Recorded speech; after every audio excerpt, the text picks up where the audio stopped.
Thank you very much for staying with KBC Channel 1. This is BizCheck, and we want to get into our next conversation about matters music, the music industry. This particular industry is pretty big in the world, of course, but in Kenya it is just blooming. So to have this conversation is Dr. Ezekiel Mutua, the Chief Executive Officer at the Music Copyright Society of Kenya. Thank you very much for joining us, Dr. Thank you, Betty. Thank you for having me. Karibu sana. Asante. Where are we? Where are we right now? We're in a good place. We're in a good place because I think the story of the music industry in Kenya has been very depressing. The suffering of musicians, the lack of appreciation, the lack of proper legislative framework to support the business of music. That has been the story. The poor payment of royalties, the management of CMOs. The story has been always negative. Nobody has ever said anything good about the music industry in the past. Right. But right now, we're in a good place. We're in a good place because we have the legislative framework in place. We have the new tariffs that have been gazetted by the CS for youth affairs and the arts and the sports. We have a very new and critical revenue stream called the blank tape levy, or private copying, as it were. Okay. Which is going to bring a lot of money. In the past, the CMOs have been relying on collecting money from restaurants, from salons, from streams that do not bring a lot of money.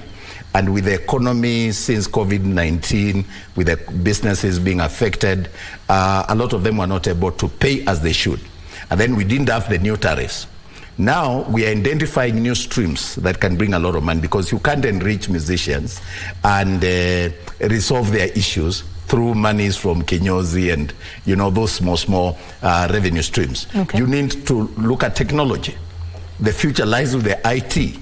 The future lies in technology, and appropriate the streams that are available to monetize music. That's what we are doing. So the blank tape levy, which is a fee charged on gadgets that are entering at the port of entry, or the first port of trade coming to Kenya. They are charged a small fee, any gadget that has capacity to record music or to do copying. And that money, we are estimating in a year we can raise about 6 billion. Okay.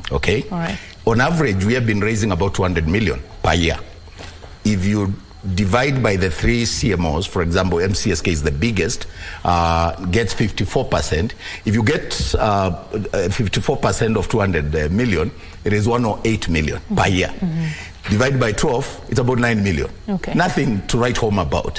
Because if you have to remove administrative costs and all that, and most of the times, because of COVID, and that the time we were not collecting, there were a lot of debts that were incurred that time.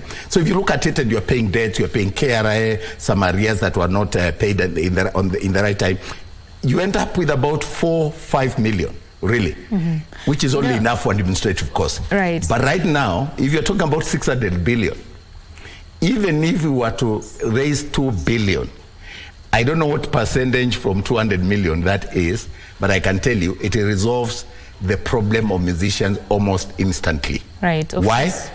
Because we have got political will, we have the legislative framework, and yesterday, the Kenya Revenue Authority wrote to the Kenya Copyright Board, issuing the HS codes, which are synchronizing now the collection of this money.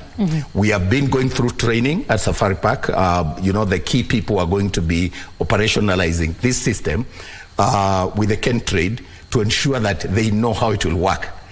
In other words, when I say we're in a good place, we really are in a good place. Sio stories are Java. These are real. These are real stories. Yes. All right.